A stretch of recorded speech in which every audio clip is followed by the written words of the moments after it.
everyone, my name is Marisa and welcome back to ELLE Canada's YouTube channel for another episode of Beauty Playlist.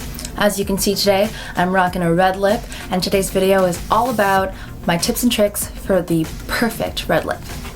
The matte lip trend is all the rage these days, but I foresee the glossy lip trend making a huge comeback. It was on the runways this season and it's also featured in the trend report in the October issue of ELLE Canada. Matte textures on lipsticks tend to be the absolute most unforgiving towards dry skin, which I have plenty of on my lips. So I love using a lip balm beforehand, and the lip balm that I was sent, which I think is really lovely, is the Fresh Sugar Rosé Extreme Lip Balm. This is a beautiful package. I love the roses. It's also scented like rose. It smells lovely, and it's a really hydrating lip balm with a little bit of a rose tint. Whenever I apply any bold lip color, I always start with a lip liner because our lips are naturally asymmetric, and in order to get that full, perfect pout, I always recommend lining your lips so that you can correct ever so slightly any sort of unevenness. I'm going to start with the Marcelle Forever Sharp Waterproof Lip Liner. The editors, I think, are starting to see how much I love a self-sharpening or sharpener included any type of liner, and this one is super cool. It has a sharpener in the lid, so anytime you twist the lip liner closed, it'll automatically sharpen itself. Genius, seriously. So I'm going to go ahead and line my lips. You've seen me do it a little bit in some of the previous videos, but I'm going to go a little bit more in depth. My favorite thing to do is to draw an X at the Cupid's bow. This is that little dip at the top lip.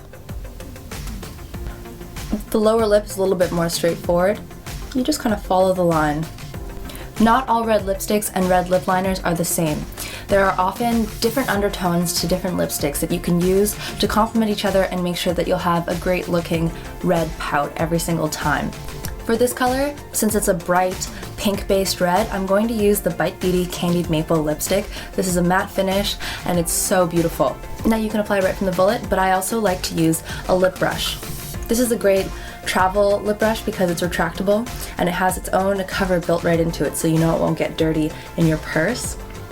I'm just going to take a tiny bit of it from the tube and starting back at that X area, just filling it in with the lipstick.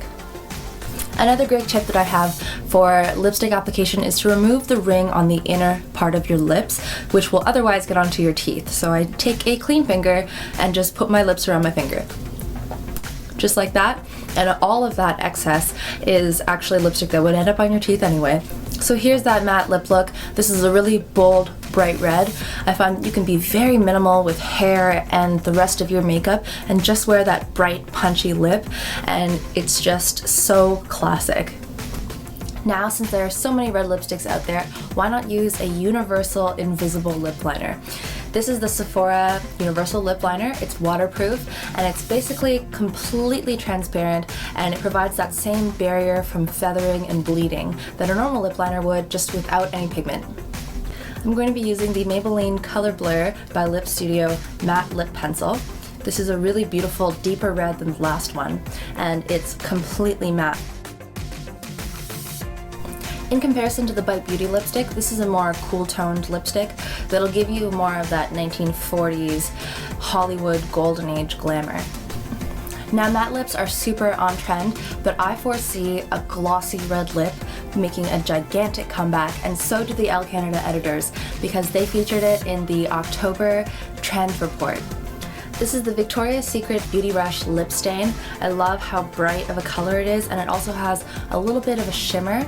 It's super glossy, and what glosses do that matte textures can't exactly always give you is a really full pout. The shimmer and the shininess of the gloss help to reflect light and bring lots of attention and volume to your lips. So what I'm doing right now is applying the first layer as a sort of stain and really working it into my lips. But then to totally amp up the glossy red lip, I'm going to use the Bourjois Rouge Edition Aqua Laque Lip Lacquer. This has a crazy intense shine and it's very pigmented. So I'm going to just apply that on top. The lip stain will provide a sort of backup under the glossy red lip, which inevitably will wear off because you'll be drinking, eating, talking, going about your day. So instead of making it more obvious that your lipstick is just wearing off and you have a ring of untouched skin around the inner part of your lips, it'll just end up being a really soft ombre color. So here's the glossy red lip. It's super juicy and it just looks like your lips are so full and just brimming with moisture. So that's it for today. Those were my quick tips on achieving the perfect red pout. Red lipstick is iconic and it's always going to be in style, but it's the way that you play with undertones and textures that really keep it modern. So I hope you enjoyed my tips today on how to get the perfect red lips. Don't miss any more of the Beauty Playlist videos by subscribing to ELLE Canada's channel. Leave a comment down below and like this video. Also join the conversation by tagging @ELLE Canada and @Marisa Roy on Facebook, Instagram, or Twitter and letting me know what your favorite red lip color is. I'll see you next time. Bye!